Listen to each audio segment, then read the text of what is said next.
చట్టసభలో మహిళల ప్రాతినిధ్యం పెరగాలంటే అది మహిళా రిజర్వేషన్ బిల్లు అమలుతోనే సాధ్యమన్నారు మాజీ హోంమంత్రి పుష్పశ్రీవాణి. మహిళా బిల్లుకు మొదటి నుంచి వైసీపీ అనుకూలము అంటున్న పుష్పశ్రీవాణితో మా ప్రతినిధి Ravichandra face to face. Reservations పై మనతో మాట్లాడడానికి మాజీ డిప్యూటీ సీఎం పుష్పశ్రీవాణి అందుబాటులో ఉన్నారు. మేడం, ఈరోజు ఒక చారిత్రక ఘట్టం, మహిళలందరికీ కూడా 33% రిజర్వేషన్ ఎలా చూడాల్సి ఉంటుంది? మీరు ఈ ఆలోచన కానీ లేకపోతే ఈ నిర్ణయాన్ని ఎలా చూస్తారు? ఖచ్చితంగా చాలా సంతోషంగా ఉందండి. ఒక మహిళా ప్రజాప్రతినిధిగా పనిచేసినటువంటి వ్యక్తిగా ఈరోజు ఈ 33% రిజర్వేషన్ అనేది వచ్చిన తర్వాత 33% సీట్లు మహిళలకు వస్తే అత్యధిక శాతం చాలా ఎక్కువ మంది మహిళలు చట్టసభల్లోకి వెళ్ళే అవకాశం ఉంది. కాబట్టి ఖచ్చితంగా చట్టసభల్లో చర్చల్లో పాల్గొని అక్కడ వాళ్ళ సలహాలు సూచనలు కూడా పంచుకునేటువంటి అవకాశం ఉంటుంది. ఆ సలహాలు సూచనలు ఏ రకంగా ఉంటాయి? మహిళలం కాబట్టి ఖచ్చితంగా మహిళా సాధికారత కోసం, మహిళల హక్కులు కాపాడడం కోసం, మహిళల సంరక్షణ కోసం ఎక్కువ మాట్లాడేటువంటి అవకాశం ఉంది.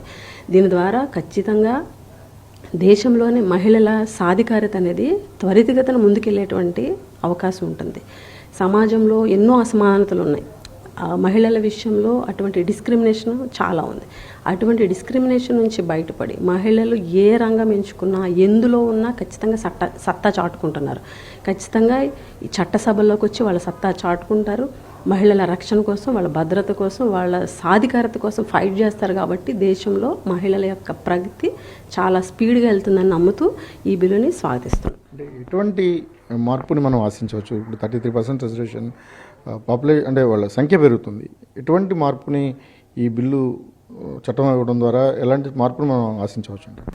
ఎలాంటి మార్పు అని అంటే, కొద్దిమంది ఉంటున్నప్పుడే మహిళల కోసం మహిళా ప్రజాప్రతినిధులుగా ఖచ్చితంగా మహిళలకి ఎక్కడ అన్యాయం జరిగినా కూడా ఖచ్చితంగా ఏ సమావేశంలోనైనా ప్రశ్నిస్తాము. చట్టసభలో ఉన్నటువంటి మహిళలు ఖచ్చితంగా చట్టసభలో మాట్లాడేటువంటి పరిస్థితి ఉంటుంది.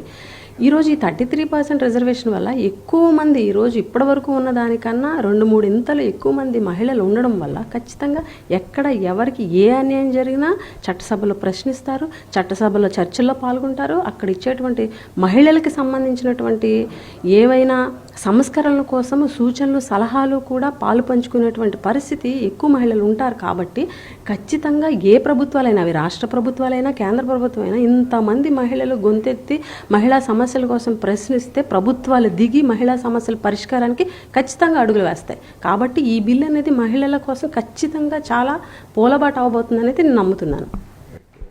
మహిళా సాధికారతతో పాటు వాళ్ళ హక్కుల సాధన ఏదైతే ఇప్పటికీ డిస్క్రిమినేషన్ ఉన్నాయో వాటన్నిటిని కూడా సమూలంగా మార్పులు చేసుకోవడానికి ఒక మంచి అవకాశంగా ఈ ఉమెన్ రిజర్వేషన్ బిల్లును భావిస్తున్నారు. ఓవరాల్గా ఇది ఒక మహిళా లోకానికైతే ఇది ఒక వరంగాను పూలబాటగానే పుష్పశ్రీవాణి చెప్తున్నారు. శ్రీధర్తో రవిచంద్రన్, టీవీ, విశాఖపట్నం.